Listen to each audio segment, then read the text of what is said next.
Saudara, topik firman Tuhan pada pagi hari yang indah ini yaitu pembaharuan hati.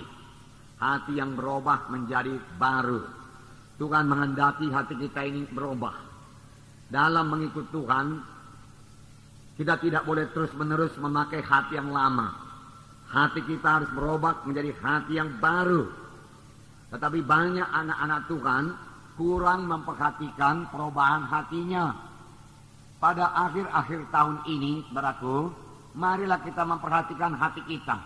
Sudahkah hati kita ini berubah? Bertambah-tambah mengasihi, bertambah-tambah memperdulikan orang lain. Doa kita juga, saudaraku, bertambah-tambah kepada orang lain, kepada sesama saudara-saudara seiman, saudaraku. Sudahkah hati kita ini, saudaraku, bertambah-tambah sabar, saudaraku, bertambah-tambah murah hati, bertambah-tambah tidak cemburu, bertambah-tambah tidak mementingkan diri sendiri, dan tidak sombong, saudaraku, dan lain sebagainya, sebagai yang tertulis dalam buah roh itu, dalam Galatia 5, saudaraku. Saudara, dengan jujur nanti kita boleh mengaku kepada Tuhan, dan kita mau Roh Kudus yang membentuk kita dalam hal ini. Sepanjang kita sudah sadar, dan kita mau berubah, saya percaya Roh Kudus mau mengubahkan kita. Tetapi banyak anak-anak Tuhan, saudaraku, hanya mengejar karunia-karunia Roh Kudus. Sebab karunia-karunia Roh Kudus itu luar biasa.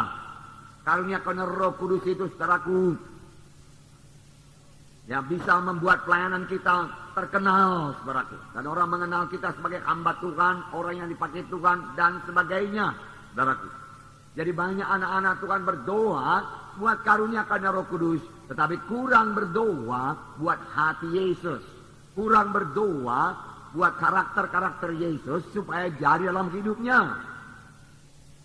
Firman Tuhan berkata dalam 1 Korintus 14 ayat 1, saya membacakan kepada saudara. 1 Korintus 14 ayat 1. Di sini dikatakan, saya membaca, kejarlah kasih itu dan usahakanlah dirimu memperoleh karunia-karunia roh, terutama karunia untuk bernubuat. Kejarlah kasih itu. Usahakanlah dirimu beroleh kasih itu lebih dahulu. Kemudian usahakan lagi dirimu beroleh karunia-karunia roh, terutama karunia untuk bernubuat. Jadi yang pertama, saudaraku, yaitu mengejar kasih. Kasih yaitu soal hati. Karunia-karunia roh itu soal kuasa. Kasih itu, saudaraku, soal hati. Hati yang mengasihi, hati yang tergerak oleh belas kasihan. Kejarlah itu, Tuhan berkata. Itulah dia hati Yesus. Hati yang murah hati Yesus, saudaraku. Hati yang mengampuni, itulah hati Yesus. Hati yang tidak cemburu, itu hati Yesus, saudaraku. Kejarlah itu, Tuhan berkata. Tidak cukup kamu hanya mengejar karunia-karunia roh saja. Berdoa buat karunia-karunia roh. Urapi saya, Tuhan. Pakai saya luar biasa, Tuhan. Teguhkan pelayanan saya dengan kuasa dan tanda ajaib, Tuhan. Oh, banyak sekali doa anak-anak Tuhan demikian. Tetapi rupanya firman Tuhan berkata, itu semua memang tidak salah. Tetapi firman Tuhan berkata, kejar lebih dahulu kasih itu. Sesudah itu, mintalah kuasa itu. Mintalah karunia-karunia rohani. Tidak ada salahnya, Tuhan berkata. Tetapi kamu juga harus memiliki buah-buah roh. Harus memiliki buah roh. Harus memiliki kasih. Kasih dalam hati kita. Saudaraku, sesudah kita jatuh kepada dosa, hati kita sebenarnya mengasihi diri sendiri. Tanya lagi mengasihi Tuhan dan mengasihi sama manusia sebagaimana yang dimaksudkan Tuhan. Tetapi kita sudah banyak mengasihi diri kita sendiri. Oleh sebab itu kita perlu berdoa supaya Tuhan mengubahkan hati kita lebih dahulu. Menjadi hati yang baru. Menjadi hati yang mengasihi. Hati yang suka menolong. Hati yang suka kebaikan orang lain.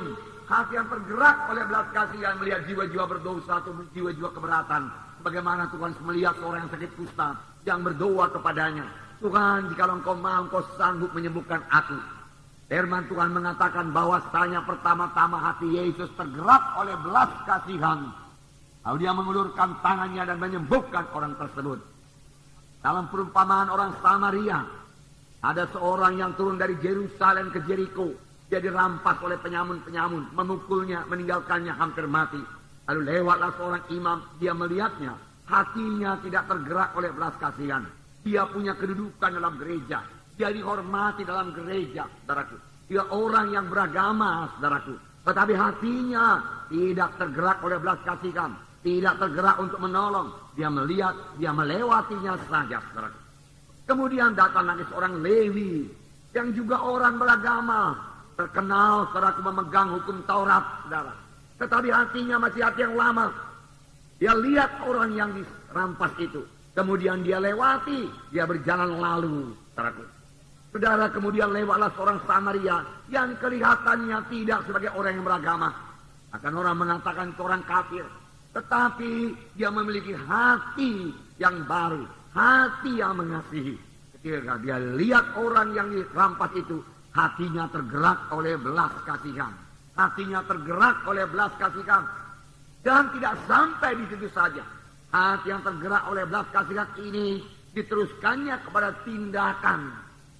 Tindakan kasih, perbuatan kasih. Dia datang kepada orang tersebut. Kemudian dia bersihkan luka-lukanya. Dia balut luka-lukanya. Kemudian dia angkat ke keledainya. Dia bawa ke rumah tumpangan. Kemudian dia berkata, uruslah orang ini baik-baik. Ini 2 dinar. Nanti kalau kurang, gua atau kembali kutambahi lagi. Pokoknya dia engkau urus baik-baik sampai dia bisa sembuh. Sampai dia pulang ke kampungnya. Bahkan dia tidak mengharap balasan apa-apa. Saudaraku, itulah dia hati Yesus. Saudaraku, itulah dia karakter Yesus. Saudaraku, itu yang perlu kita miliki. Saudara, memang kita perlu kuasa. Perlu. Tanpa kuasa juga tidak bisa melayani. Saudaraku, tetapi lebih penting hati ini. Hati yang berubah. Hati yang mengasihi. Dan Tuhan mau memberikan. Sepanjang kita sudah menyadari diri kita butuh hati yang baru. Butuh hati yang mengasihi. Sepanjang kita sudah menyadari kasih kita begitu miskin.